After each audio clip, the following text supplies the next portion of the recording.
Hey everybody, this is Jessica And Robert. with Exploring the Local Life. Today we wanted to talk about How we balance work life and travel life as full-time RVers. how do we do that. Let's go. Let's go.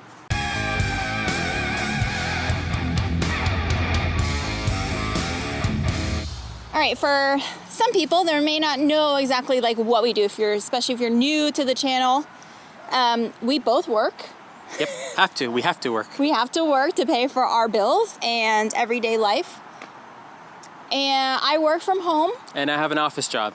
Yes. How does that happen? So how are we RVing? How did we get up to Maine when Robert's job is based out of Atlanta? Yeah. How does that work? A couple things is I am fortunate enough to work for a company that could afford to let me go on sabbatical for 6 months. I have a job that I must be in the office. I can't do it from home. I have to be in there. And the good part about the job and being in the office is that it is 4 days on the job and 4 days off, and then 4 days on and 4 days off unless we're in training. Right. So, the biggest thing there was that Robert actually just asked. He said, hey, can I take 6 months off? Yeah. And they said yes. So when you may have been following us, we went up to Maine this spring and summer.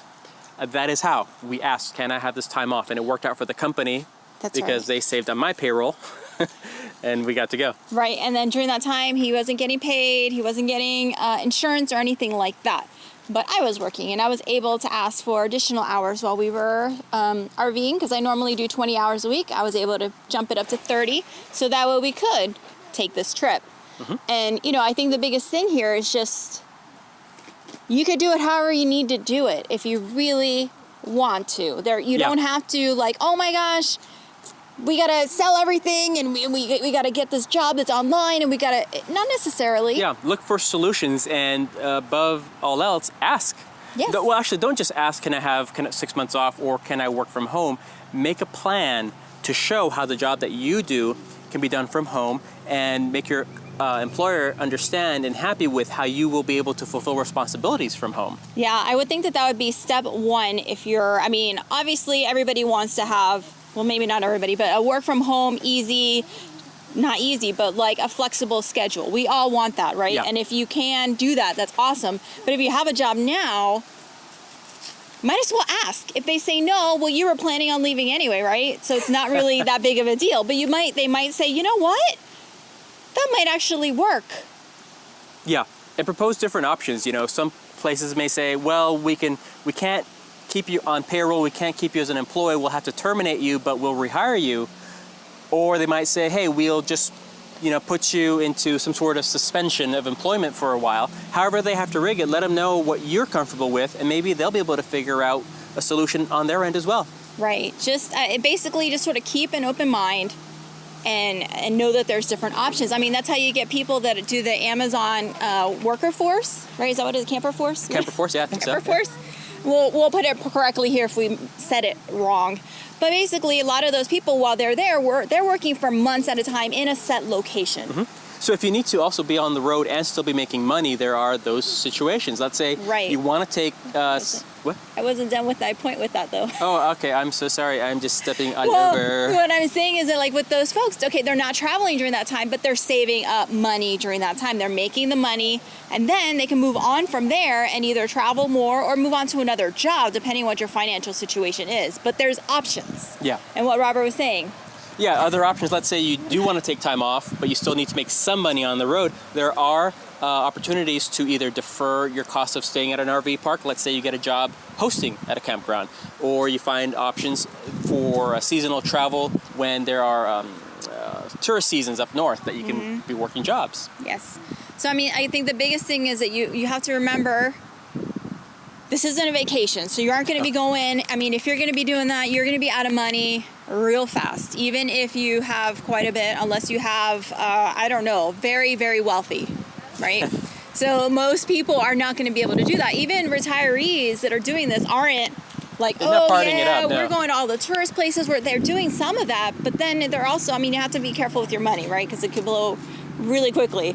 So the biggest thing is balancing that, your financial, how much money you need, how much you need to travel to be happy, and how to balance it. You know, I mean, we stay at RV parks that are either free or that are pretty inexpensive. Free meaning boondocking. Correct. Yes. Yes. No hookups.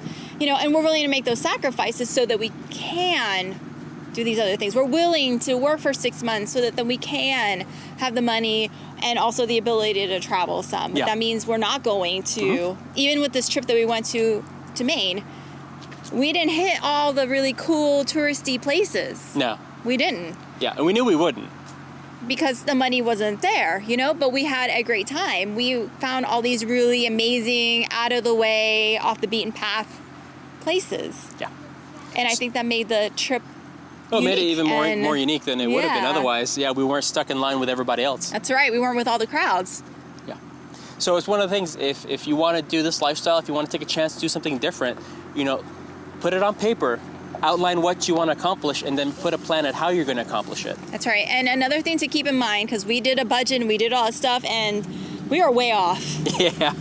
It cost a lot more, even though we were doing things very frugally. It cost a lot more than we thought. Yeah. Even just driving, we had to decide how often are we going to travel, so we wouldn't have to buy diesel every 3 days to fill up the tank. I mean, sometimes we're like, we're just going to stay here for 2 weeks because we don't have to spend any money on gas. Like it was like that. So, I mean, you know, you have to rethink your everyday life and what you really want. Hey guys, so we had to move because our lighting got all messed up. So here we are. Yeah. So hopefully we're not too dark or too light or something. That's right. But basically, we just wanted to inspire you guys to think outside the box. Yep. If you've thought about it, you know, like I was saying earlier, put it on paper, have a plan, have a backup plan, and propose it, you know. Yep, and just keep in mind, if they say no, you were going to leave anyway, right? But at least you threw that out there because it's a possibility, and that Just don't burn any bridges.